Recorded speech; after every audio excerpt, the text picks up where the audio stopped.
사람은 누구나 예배하는 존재입니다.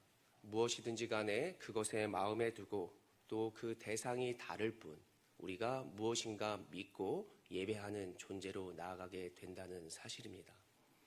우리가 세상 살면서 가다가 보다가 그것에 마음이 뺏겨 서게 되고 그리고 무언가를 예배하게 되는 것이죠. 우리는 과연 무엇을 향해 예배를 하고 계십니까? 그리스도인이라고 우리가 말씀해 볼 수 있겠지만 우리는 살아가면서 정말 하나님을 예배하는지 또 세상을 예배하고 있는 사람들은 아닌지를 잘 생각해 보는 오늘이 되기를 원합니다. 이스라엘 백성들이 애굽의 노예로 있을 때였습니다. 하나님이 모세를 그 당시에 부르시는 것이죠. 나의 백성들을 너가 내보내어 나를 예배하게 하여라 라고 명령하십니다. 그들이 애굽이 아닌 하나님만을 섬길 수 있도록 그들을 출애굽시키라 라고 하시는 하나님께서 주신 소명이었습니다. 그러면서 애굽에 10가지 재앙을 내리시는데 이것은 바로에게 경고를 하는 것이죠. 나의 백성이 온전히 예배할 대상에게 예배할 수 있도록 너가 내 백성을 내보내어라 말씀하신 것이죠. 그들이 세상의 강대국도 아니라 또 애굽의 신도 아니라 바로도 아니라 온전히 하나님만을 나의 자녀이기 때문에 예배할 수 있도록 하나님은 그들을 하나님 곁에 두시고자 하셨습니다. 하나님이 백성들을 건져내신 목적이 무엇이라고요? 바로 죄에서 자유를, 노예에서 해방을, 그리고 진정한 예배 드리는 자로 하나님이 삼아주시기 위해서 하나님 곁으로 부르셨다라고 한다는 사실입니다. 하나님이 우리를 정하시고 부르시고 오늘 영광 받으시기 위해 우리를 불러주셨다는 사실을 먼저는 꼭 믿으시기를 바랍니다. 세상을 주목해보면 많은 사람들이 무엇을 예배하고 있습니까? 돈과 명예와 또 세상의 화려한 것들, 우리의 취미와 여러 가지의 운동들이 우리의 마음을 붙잡고 우리가 그것을 바라보도록 하고 있습니다. 어느 종교학 교수가 말하기를 이제 최고의 예배 장소가 어디인가라고 물었더니 백화점이다. 백화점에서 사람들이 예배할 수 있다라고 이야기를 하는 것을 보았습니다. 이제는 무엇인가에 우리가 스마트폰을 보면 어떤 물건을 우리가 살 때 그것을 바라보고 있다가 금방 터치 한 번이면 새벽에 물건이 배송되고 또 그 물건이 마음에 들지 않으면 금방 바꿀 수도 있는 여러의 대상의 마음에 뺏기고 원한 것을 가지고 그것을 바꿔 나아가는 이러한 세상이 바로 요즘 시대라고 해볼 수 있겠습니다.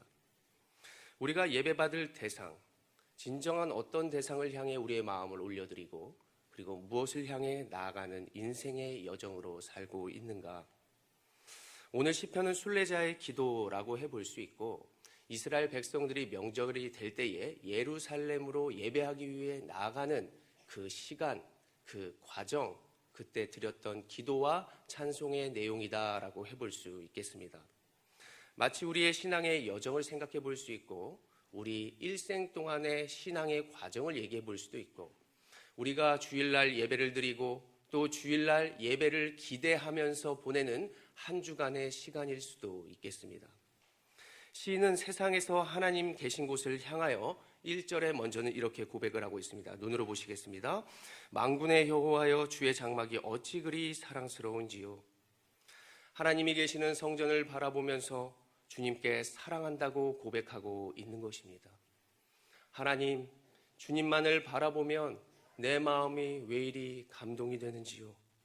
사랑스러운 여인에게, 사랑스러운 연인에게, 또 사랑스러운 친구에게 고백하는 것입니다. 마음을 담아서 진짜 너를 사랑한다. 진짜 너를 볼 때에 내 마음이 평안하다. 하나님의 임재처소를 바라보며 당신만이 나의 힘의 원천이요 나의 원동력이 되십니다. 내가 당신만을 사랑합니다. 당신밖에 없다라고 진정으로 고백하는 모습을 살펴볼 수 있겠습니다. 하나님이 사랑이심을 믿으십니까? 그렇다면 임재하는 이곳이 어찌 그리 사랑스러운지요. 우리의 모임이 사랑스러울 수밖에 없다는 사실입니다. 저희 아버지가 저의 아들, 그러니까 첫 손주를 가슴에 안고 분명히 뭐 하지도 않았는데 눈에 보기도 전에 품에 안고 하시던 말씀이 이것이었습니다. 어찌 그리 사랑스러울까? 어찌 그리 아름다울까? 바로 사랑하는 자녀가 무엇도 하지 않았는데 그 품에 안겨 있고 그 곁에 있는 그 사실이 그냥 사랑스럽다라고 고백되어진 것입니다. 그래서 오늘 이 성전에 거하며 예배하는 것 자체가 우리 자신들이 하나님의 사랑스러움인 줄을 꼭 믿으시기를 바랍니다. 2절부터 시인은 이렇게 하나님께 고백하며 기도하고 있습니다. 하나님의 자녀라도, 하나님의 사랑스러운 그런 자들이라도 살다가 보면 인생의 과정 가운데, 예배하러 나아가는 과정 가운데에 많은 일을 겪을 수 있겠습니다. 세상을 따라 옆길로 새기도 하고, 비를 피해서 동굴 가운데 있기도 하고, 또한 세상에 우리가 쫓겨서 가시덩굴에 우리의 발이 걸려 상처가 날 수도 있는 것이 우리의 인생일 수 있습니다. 이 모든 것에서 시인은 결국 밖에서 안으로, 악에서 거룩으로, 그리고 상처받음에서 치유할 수 있는 곳으로 향하는 그곳으로 나아가고 있습니다. 결국에 세상에서 하나님께로 나아가고 있는 그러한 모습을 보여주고 있다는 사실이죠. 고백합니다. 나의 왕이여, 나의 하나님이여, 만군의 여호와여, 내가 당신 집에 거하고 당신께 나아가는 이 마음, 당신을 바라보고 그 안에 거하는 내가 얼마나 행복하고 복이 있습니까? 우리의 고백이 될 줄로 믿습니다. 우리가 지금 얼마나 어려운 상황을 겪고 있고 힘든 일을 겪고 있는지는 저는 잘 모릅니다. 하나님은 모든 환경 가운데에 함께 하심을 꼭 믿으십시오. 6절을 우리가 눈으로 보길 원합니다. 그들이 눈물 골짜기로 지나갈 때에 그곳에 많은 샘이 있을 것이며 이른 비가 복을 채워주나이다. 눈물이라는 히브리어 단어는 바카라고 쓰였습니다. 바카라고 하는 것이 눈물도 되지만 바카는 팔레스타인의 한 지역을 이야기해 주는 것입니다. 그 바카라는 지형에서는 다른 때보다 이른 비가 내린다고 말씀하고 있습니다. 여러 학자들이 말하고 지형학자들이 얘기하는 것이죠. 그래서 그 바카라는 말, 이른 비가 내린다는 사실을 성경에서 무엇을 이야기합니까? 바로 풍요로움과 축복을 의미한다는 것입니다. 그래서 메마른 땅을 종일 걸어가도 그 순례자의 발걸음은 피곤치 아니한 것입니다. 그 여정을 풍요롭게 해주는 하나님의 은총을 바로 의미하고 있다는 사실이죠. 그래서 결국 7절에 그들은 힘을 얻고 나아가 시온에서 하나님 앞에 각자가 나타나게 되어집니다. 지금까지 우리가 세상을 찾았고 그리고 세상을 사랑했을 수도 있습니다. 그러나 오랜 세월 찾아 우리가 알았죠. 우리에게는 주밖에 없다는 사실을. 그래서 하나님을 찬양하며 지금 우리가 하나님이 계시는 이곳에서 예배하고 있다는 사실입니다. 앞으로 우리들의 고백이 이 10절의 고백이 되기를 원합니다. 함께 10절을 읽어보겠습니다. 시작. 주의 궁전에서의 한 날이 다른 곳의 첫날보다 나은즉 악인의 장막에서 사는 것보다 내 하나님의 성전 문지기로 있는 것이 좋사오니 아멘.